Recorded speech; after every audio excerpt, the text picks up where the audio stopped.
Oke, assalamualaikum warahmatullahi wabarakatuh, teman-teman semua. Kembali lagi di acara di Max Talk. Let's talk about trading. Oke, di sini saya bersama Master Widiansyah Muhammad Kahfi. Oke, Master, tos dulu. Oke.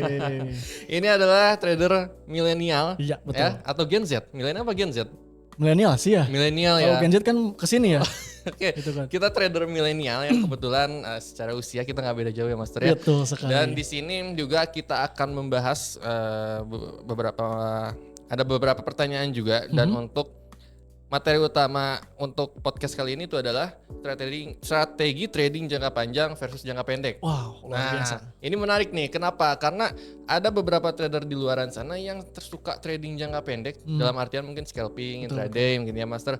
Dan ada juga yang suka jangka panjang, mungkin seperti swing trade dan long term. Iya, betul. Nah, menurut Master Widi sendiri, perbedaan utama strategi trading jangka panjang sama jangka pendek itu apa perbedaan utamanya?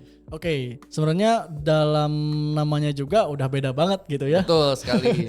Yaitu untuk jangka panjang dulu nih. Untuk jangka panjang berarti kita mengambil posisi gitu kan untuk ya mungkin lebih ke investasi mungkin ya kalau misalkan untuk jangka panjang. Betul. Karena memang dalam artian jangka panjang tersebut itu transaksinya nggak dalam satu hari itu kan nggak dalam satu hari, yaitu mungkin bisa sampai 3 atau sampai bahkan 1 bulan lebih juga. Nah itu mungkin lebih ke disebut sebagai jangka panjang, strategi trading jangka panjang.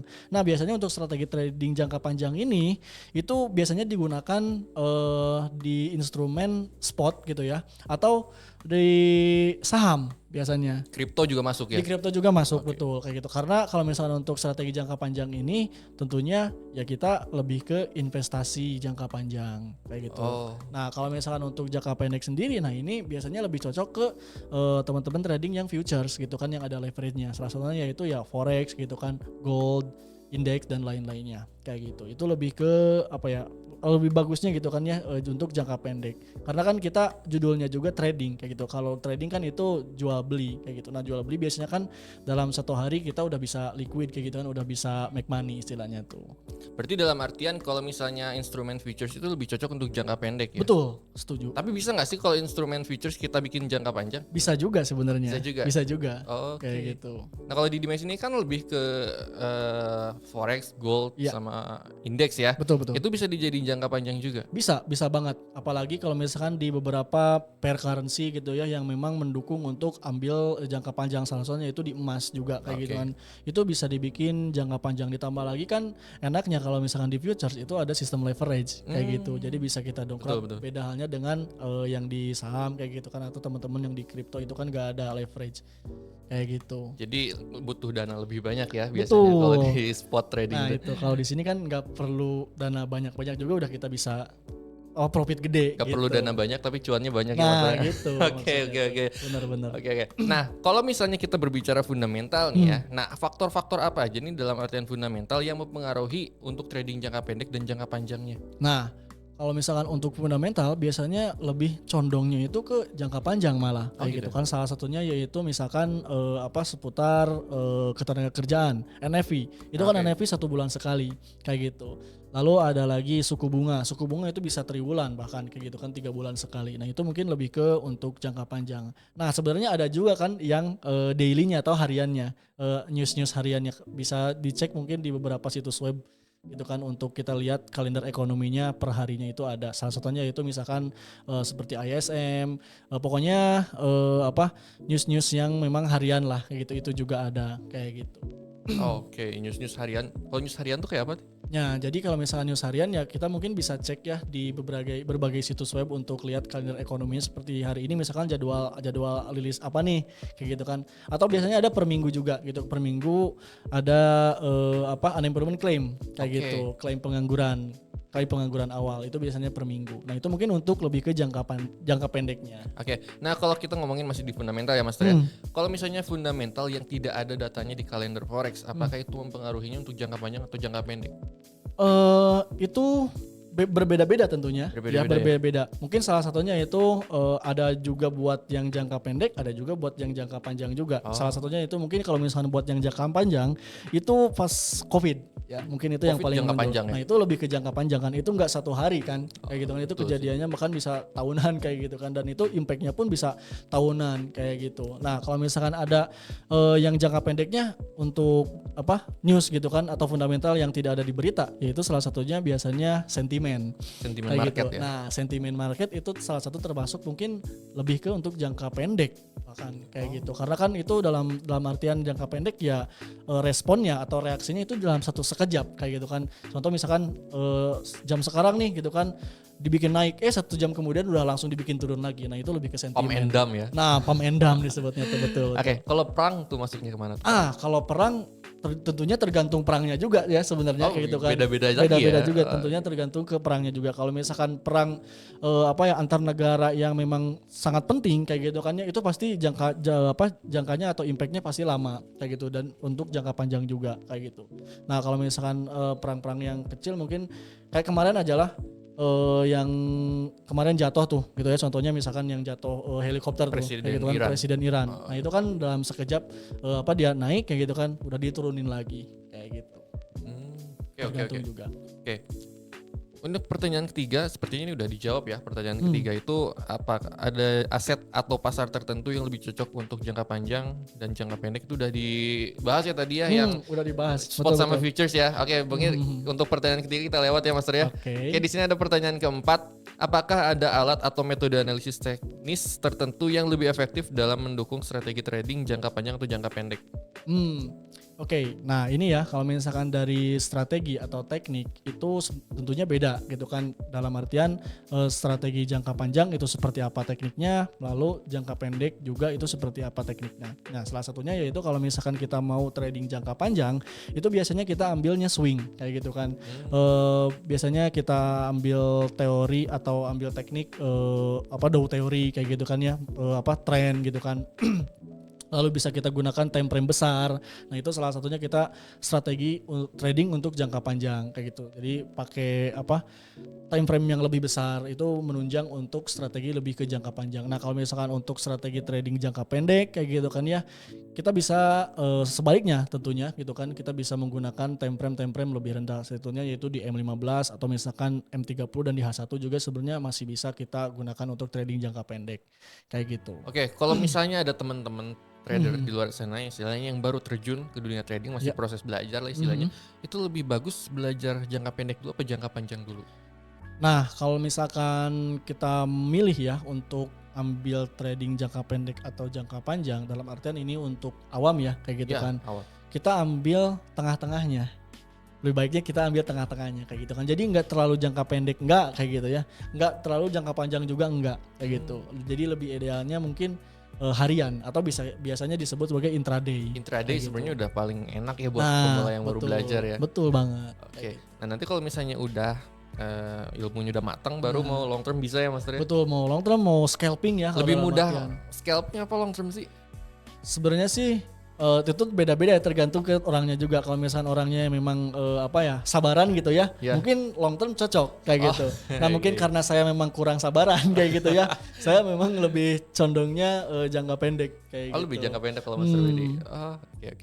Oke. Lalu bagaimana Master Widi menyesuaikan strategi trading dengan kondisi pasar yang berubah-ubah dari waktu ke waktu? Oke.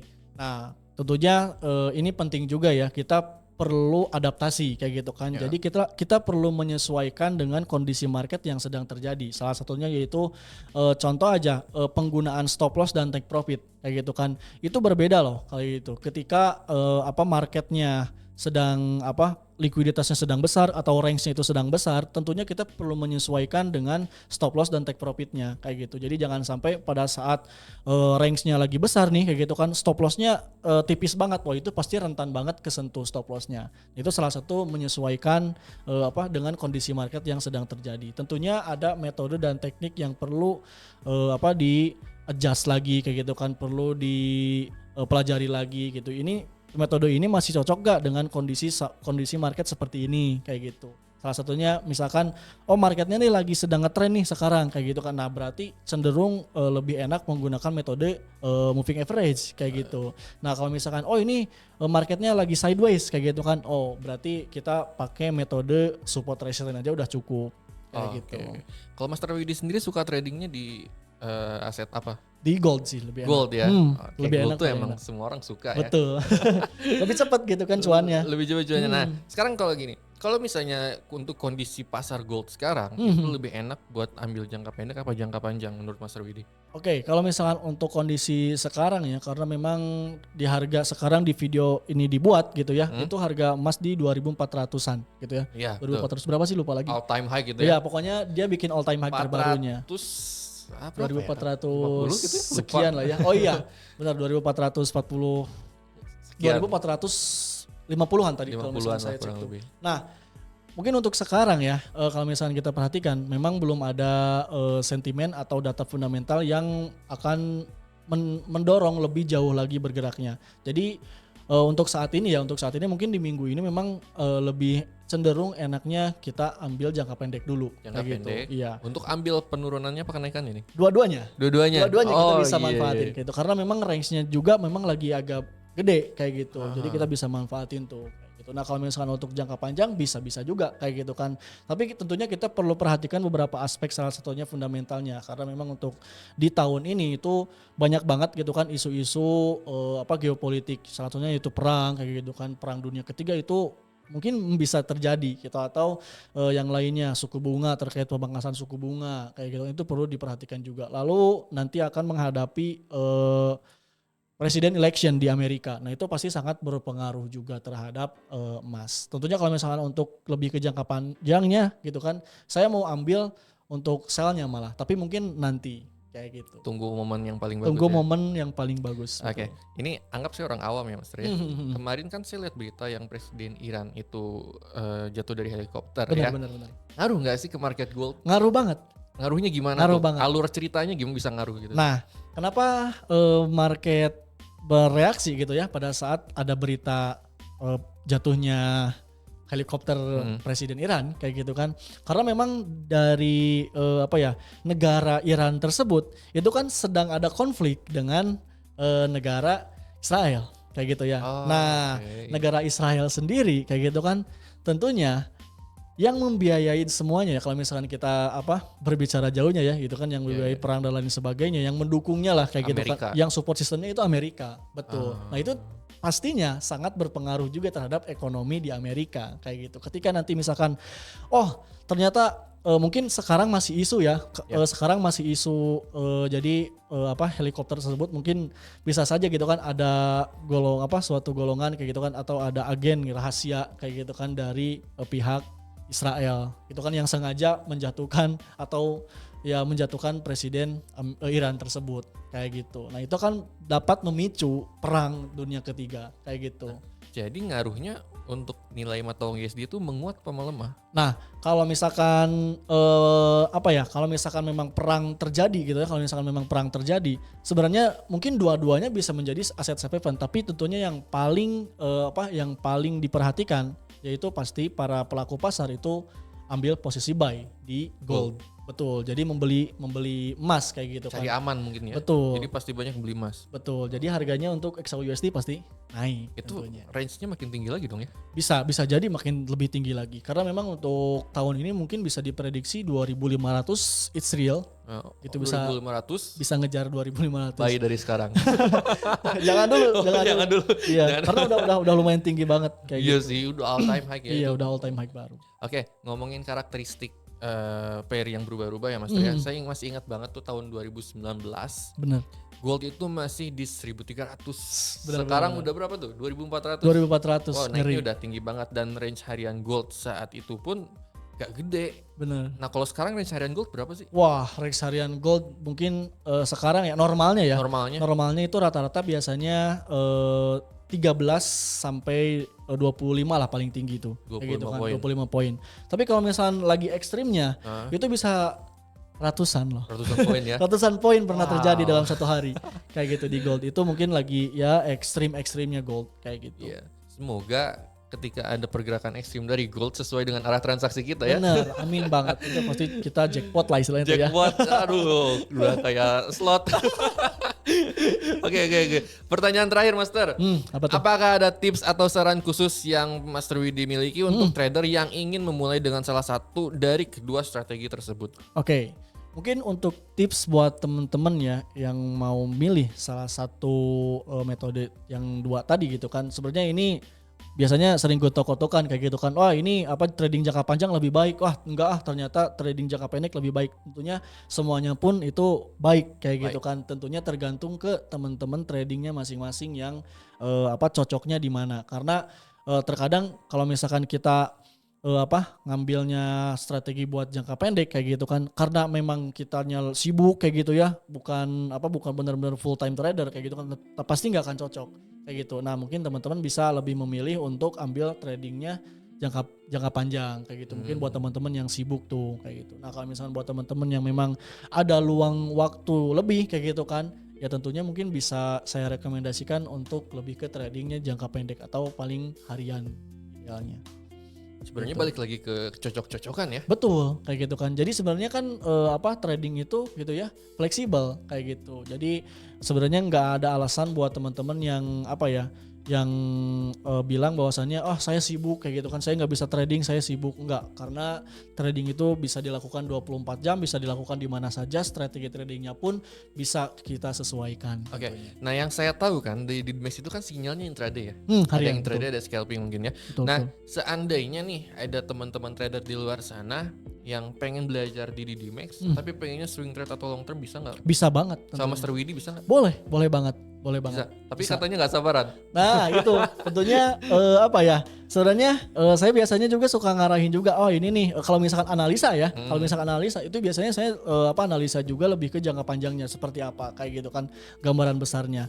Tapi nah kalau misalkan berbicara tadi ya gitu kan, saya karena kurang sabaran, biasanya saya hanya manfaatin poin profitnya kayak gitu kan, manfaatin range-nya cukup 7 atau sampai 10 poin aja. 7-10 poin ya intraday cukup Lumayan lah ya. lah. 7-10 poin. Itu Kayak buat gitu. jajan bakso udah lah Nah, enak.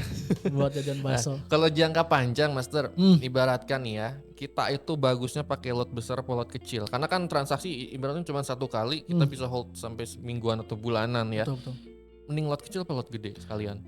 Kalau misalkan penggunaan lot ya, tentunya itu tergantung lagi ke teman-teman modalnya kayak gitu kan. Balik lagi ke modalnya teman-teman, sanggupnya di berapa kayak gitu kan. Nah kalau semisal untuk teman-teman mungkin modalnya memang minim kayak gitu kan ya, mungkin ya bisa menyesuaikan dengan penggunaan lotnya kayak gitu kan, jadi paling minim aja. Nah kalau misalkan untuk jangka panjang sendiri itu biasanya saya parsial istilahnya tuh. Jadi parsial tuh masuknya tuh secara secara bertahap kayak gitu kan. Okay. Jadi kan market itu dia nggak langsung running profit kayak gitu kan ya, enggak. Tapi kadang juga kan suka floating dulu kayak gitu. Nah mungkin idealnya untuk teman-teman yang mau ambil untuk trading jangka panjang, saran saya lotnya paling terkecil dulu kayak gitu. Lotnya paling terkecil dulu. Nah nanti bisa jadi untuk ancang-ancang juga untuk strategi backup plan-nya lah kayak gitu kan. Jadi kita bisa nanti masuk lagi atau averaging kayak gitu. Nah itu bisa juga seperti itu. Tapi Master Widi pernah jangka panjang? Pernah juga sebenarnya. Pernah jangka di panjang. mata uang kalau misalkan buat jangka panjang di euro biasanya. Nahan berapa lama tuh? Wow itu bisa sampai mungkin ke floating dulu ya, karena ke floating jadi karena ya udah deh gitu kan, tanggung dibikin jangka panjang Lagian aja. euro ya. Nah, lagian juga kan di euro lah nggak apa-apa Sebulan, kayak gitu. 2 bulan Bisa sampai sebulan lebih kayak sebulan gitu. lebih. Ya. Euro tuh ngantuk saya nungguinnya Mas. Nah, gitu. Apalagi mungkin saya juga pernah kejadian di USD JPY. Wah, Per naik banget ya. per Jepang kayak gitu. Wah, itu udah nggak kekontrol banget kalau di per USD Jepang. JPY itu saya aja terakhir lihat di time frame daily ya. Wah itu naiknya tuh udah nggak karuan itu. Luar biasa. Anehnya USD JPY kayak gitu kan, kalau misalkan naik gitu, itu kecil-kecil tapi terus kayak gitu kan, nggak ada Iya. koreksi. Nah, itu kenapa tuh bisa kayak gitu? Nah itu mungkin udah karakteristik dari mata uang tersebut. Tapi nggak sejalan sama pound sterling JPY ya. Nah itu juga mungkin ada sedikit anomali juga terkait dari kondisi market sekarang, karena banyak sekali kan geopolitik yang terjadi kayak gitu. Jadi korelasi antar pair juga nggak masuk kayak gitu kan, dan lain sebagainya tentunya. Oke. Mungkin di sini pertanyaannya juga sudah beres ya, Master Widi ya. Mungkin oke. ini pertanyaan-pertanyaan ini dari trader-trader di luar sana. Ini udah kita rangkum semua Luar dan biasa. alhamdulillahnya sudah dijawab dengan baik dengan Master Insya Widi. Allah. Terima kasih banyak, Master. Sama-sama. Mungkin untuk podcast kali ini cukup sekian ya teman-teman. Cuma semoga bisa bermanfaat juga Amin. apa yang Master Widi sampaikan karena ini pembahasan daging semua ya Mas. Daging semua ini. Ini nggak ada lawan daging pokoknya. lemak bahkan ya Wah, sampai ke Ini daging sampai merah. kolesterol ini kayaknya. Hati-hati kolesterol. Kalau lihat cewek cantik itu kan diabetes ya. Kalau dengerin podcast di Dimex tuh bisa kolesterol. Wah, kolesterol kayak gitu. Karena profit gitu kan terus beli daging. Beli daging. Itu makan daging gitu nanti kolesterol. Kalau trader itu makannya daging ya. Iya dong. Iya. Pondasi itu. Oke, udah mulai kemana-mana nih. Oke, mungkin sekian ya. Terima kasih. Kita tutup podcastnya. Sampai ketemu di podcast-podcast berikutnya. Kita pamit undur diri. Saya Dandi dan rekan saya Master Widi. Kita pamit. Terima kasih. Wassalamualaikum warahmatullahi wabarakatuh. Waalaikumsalam.